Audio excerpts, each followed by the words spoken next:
Hey everyone, guess who's back? You know who it is. It's Kamish back here with another team preview, or sorry, draft preview.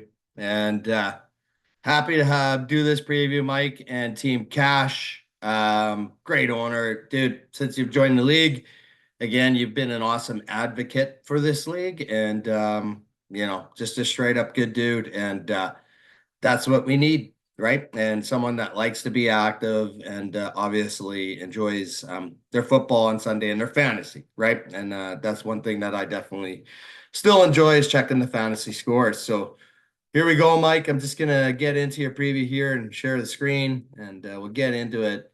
I'm not quite sure what your logo is, man. I don't know. Like, I guess I could zoom in, but if you ever wanted me to attach your logo to your preview, you could just always just send it to me. Maybe you have already, and I've just missed it.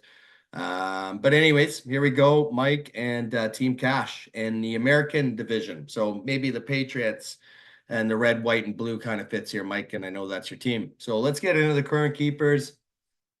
I'm concerned, to be a little bit honest with you. I mean, well, first off, okay, Saquon Barkley, I think that's a great keeper in Philadelphia. I think Saquon is going to be motivated.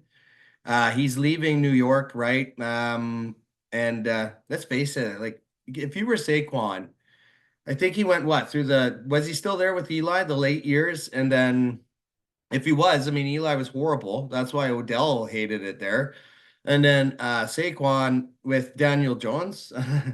I mean, does the guy even have a chance to succeed? So I honestly hope he does in Philly. I think he deserves a chance to, especially after the devastating injuries. But that is the concern there. Here's where I get concerned for you on some of the keepers. Okay, there's two. Well, even two and a half, I'll say. But Zamir White, running back Raiders. That Raiders offense, I'm not too sure, right? Like Devontae Adams says he's still the best receiver in the league. But at the same time, you got Aiden O'Connell as a Gardner Minshew. I don't know, right? I mean, I know you got Brock Bowers, and I think, that's kind of an under the radar pick. Everyone seems to forget that he was the best highly touted prospect in the end before the draft, right? So he's got to be pretty good. I know they have Michael Mayer there, but Mayer could just be that Aaron Hernandez role, right? Maybe that works out in Vegas.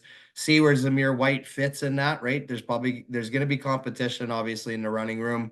Rashid Weiss is where I also get concerned. I think he's going to get suspended to start the year. That's some of the chatter I've been hearing when I review the Chiefs news. And they're saying Xavier Worthy's going to have to be ready to go right out of the gate because they're expecting maybe a possible suspension there. So that's going to hurt you early on and not really great to have as a keeper, right? And then Garrett Wilson, I think he's going to be obviously I was wrong on this guy a couple years ago. I wasn't that high on him, but I'll admit when I'm wrong, and I was definitely wrong on that one. And I think Garrett Wilson definitely could have a pretty decent career, especially with Aaron Rodgers throwing the ball. I am a bit concerned about Sam Laporta and the sophomore slump. It always seems to happen to certain players. But Sam Laporta could also be a baller. So again, I can't predict the future, but hopefully he is a baller for you. And then Ernest Jones, IDP there for Los Angeles Rams, I think should get a lot of volume. So your draft pick scenarios, again, exciting team to do your picks, right? Because it's all over the map, right? So it tells me you were an active owner, made some trades. And, I think you should always just try to make a few trade offers, right? Once in a while to try to improve your team. And, even if you think it's a sweet deal for you, make the offer, right? Get something going. You've always been good with that. 14th pick is where you start.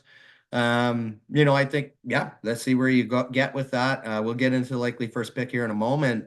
No round two, but two round threes, two round fours to supplement that and then no round five. So, the key point there is going to be, okay, when do you start picking your linebackers, your defense? You got 10 picks in the first 10, though. So that's your standard pick amount. You got 10 in the 11 to 20.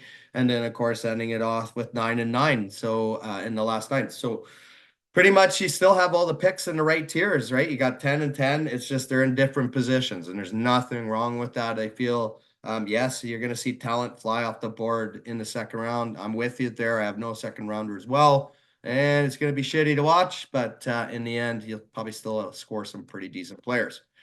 Likely first pick at 14. So again, I'm just looking at what Sleeper has ranked, and I'm pretty sure maybe Sean did too. I will say that Sean did send me these. I don't know how it was quite a while ago, Sean? But anyways, Jordan Love and Caleb Williams is who he went with. He thinks you're going to go a quarterback. I personally think you don't. I think you're going to go with either an established veteran like D Hop, who should still be available, or you're going to go with a rookie wide receiver that potentially could get a lot of volume on their teams, and that's Lad McConkey and or Brian Thomas. So I think you're in a good position to add somebody good at 14. It's the rookies carry risk. The veterans, I guess, do carry some risk as well, but D Hop's always been one hell of a receiver. Potential storylines here. So again, I don't have anything from Sean, but I will tell you that if things go well, right now I'm only saying consolation. You might be surprised at this because I think you're a great owner. I really do, but I think you're going to take the risk on a rookie. Maybe it doesn't work out, but maybe it does. But even if it does, the rookie still takes some time to put up the volume and the points that you'd like to see. So I'm going constellation. It's not an insult to you because I think you're a great owner. If things go bad, I see you going bottom four. I just, I'm just a little bit concerned about Zamir White, a little bit concerned about Rashee Rice. And I think, I don't know if you can use some draft capital to make some moves, but usually it's time where you can get some good players on the cheap. It's just whether or not you think they're improvements over the guys you currently have. All right, man. Well, I just want to say good luck. It's been one hell of a summer here in BC, hey, and it's been crazy hot, and it's hopefully we're gonna still be okay ahead of this. Anyways, Mike, good luck this year, man. Great to have you.